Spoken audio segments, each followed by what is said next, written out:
Hey guys, I'm Dov, and today I'm back with more Total War Warhammer 2 multiplayer action. Today we've got a replay from Optimus Pine, some more Lizardmen.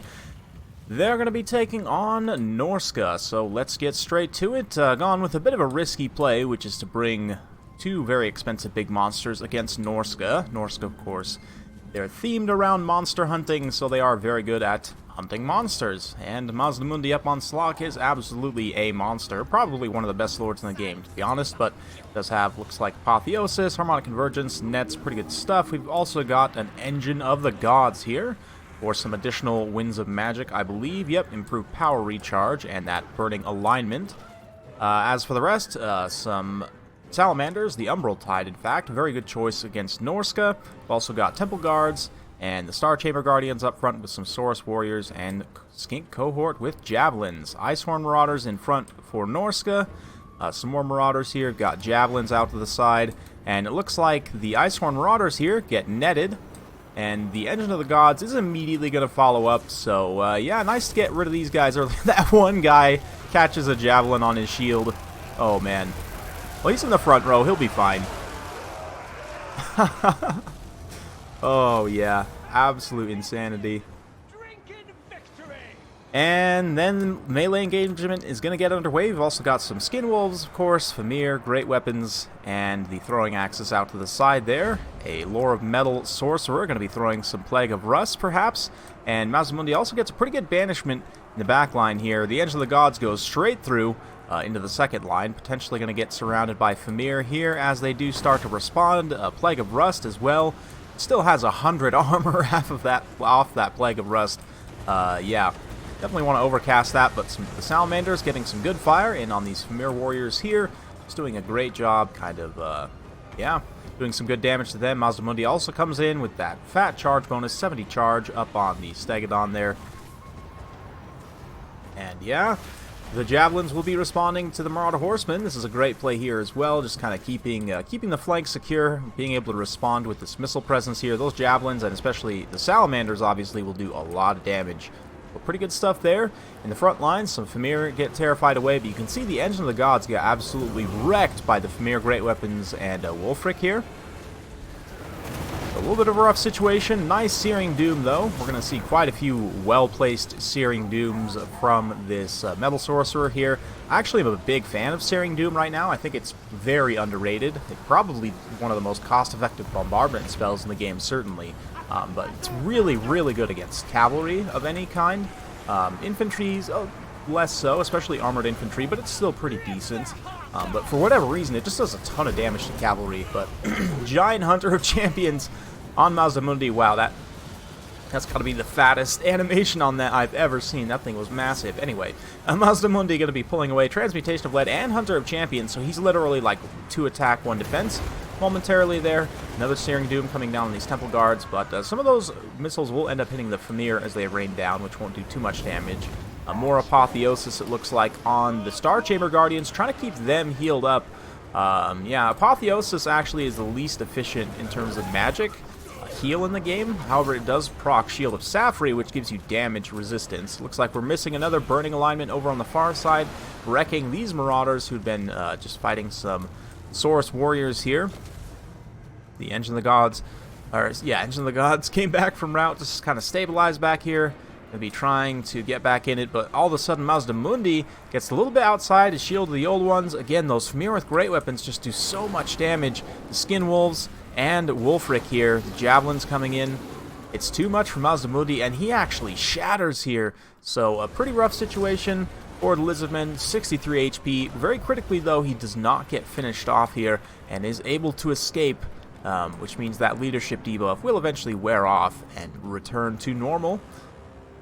Leadership debuff or not, though, this Engine of the Gods is going to keep fighting. It's wavering right now, but the Star Chamber Guardians are coming in to give some support here. We've also got some beautiful green fire coming in from the Salamanders there. Some nice Searing Dooms coming down also. And that will finish off those Famir. Star Chamber Guardians will continue to fight, but man, that only 300 HP about on that Ancient Stegodon there, and it is continuing to fight like an absolute champ. Still some Skin Wolves, though, over here. Maws of Savagery and Marauder Horsemen as well. Just trying to help kind of clean up and stabilize this backline. Balance of power, we're pretty close still. Obviously, Wulfric is a force to be reckoned with here. And yeah, we still got quite a few of these Javelin Hunters as well. Things are looking pretty thin for Norsca, though. The Javelin Hunters and the Metal Sorcerer are definitely going to have to do a lot of heavy lifting here. I guess there are still some throwing axes, but if he could chase off a lot of the Lizardmen troops, that would certainly be helpful. Yeah. Not too bad. Not too bad at all. Nice Searing Doom here as well. Decent placement. Will definitely do more damage to the Skinks. Temple Guard only have 85 armor, which is good. It's not amazing. They will take some damage from that, but danger close fire here from, yeah, the Shaman Sorcerer could potentially be a little bit rough on some of these other Lizardmen troops. Let's see. These Salamanders may decide to go after somebody else, but yeah, they do land a hit on Wulfric there. That's not too bad. Shooting at characters on horseback, or infantry characters for that matter, with the Salamanders is a bit tough because their accuracy isn't amazing. They have a little bit more of a scattershot profile, but they definitely shred those Marauder Horsemen, absolutely just roast them. Unfortunately, these Maws of Savagery are coming from behind, so they're going to have to get out of there. They do have the speed, certainly, to reposition. 70 speed compared to the 65 of the Skin Wolves, so they can stay out in front, certainly, but looks like they might get mismicroed just temporarily there. Sorry, guys, a little bit dealing with some spring allergies here, so bear with me. But yeah, we've got some Skin Cohort with Javelins continuing to fight as well. The Source Warriors with shields barely still fighting, the Temple Guard as well, but it's enough for the time being. Maybe the Maws of Savagery come in, get a really good charge, finally able to kind of get in and get on the Umbral Tide here. You can see Wulfric and the Metal Sorcerer also able to rout off some Skinks. They've got a few Marauders up on the hill there. A really nicely placed Searing Doom as well. It's going to lead to a massive rout of basically all of the Lizardmen's troops, except for the Star Chamber Guardians, are still fighting here. Because of their Regiment of Renown status, they have something like, what, base 90 leadership? It's pretty insane. Yeah, base 95 leadership on those guys, so they are exceptionally hard to break. They're wavering here right now, not sure about the situation. You know, Mazdamundi's gone, the Engine of the Gods is long gone. There's these mean Marauders harassing them, but they managed to chase off the Skin Wolves. Skin Wolves actually shatter there. Wulfric's also not too happy about this situation. Only 125 HP on him. And obviously the Shaman Sorcerer doesn't want to sit and fight by himself, a unit of Temple Guard, so just like that, that unit of Temple Guard able to hold when it needed to, when all of the other lizards were running away. They held their ground, and now the rest of the lizards, seeing that the fight is still going, have returned. We've got the Umbral Tide in particular able to stock, reposition, and find some good opportunities for some shots. Try and finish off these characters here. Yeah, the Javelin Hunters, they came back. They're going to help a little bit. They don't have the worst combat stats in the world, but they definitely can't stand up to Temple Guard. And the Shaman Sorcerer comes around to charge the Umbral Tide. Unfortunately for him, the Umbral Tide actually are going to countercharge him. They actually have a decent charge bonus. 28 charge bonus is okay. They'll definitely be able to make consistent contact on the Shaman Sorcerer himself, and suddenly he realizes his folly. Just about immediately routes here. Not quite immediately. Actually, he manages to hold his leadership, it looks like. Wulfric, on the other hand, though, is down to 64 HP, and he is gone. Just like that. Oh man, gets crushed by his own horse. That's a painful way to go. And with that, the last of the Marauders give up the fight, and that's victory for the Lizardmen. So, very well played to Optimus Prime. Definitely a fun one, absolutely down to the wire. I've seen quite a few really close battles lately, so big thanks for sending that one in. Love the Salamander play there. Love the Engine of the Gods play combination with Nets, just to absolutely delete the Icehorn Marauders. It's the most high-value unit of infantry Norsca brought, so, I mean, it's the only really good target for that in this army. But, I mean, obviously, Norsca, not super uncommon to see, like, champions, especially shielded champions in this matchup. They obviously would be a great target for something like that.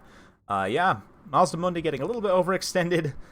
obviously paid the price, but at the end of the day, the Star Chamber Guardians able to carry the game there. Saurus Warriors also did very well, 55 and 153. Yeah, the Salamanders are super good in this matchup, 51 kills and 2 XP chevrons for the Ancient Stegodon.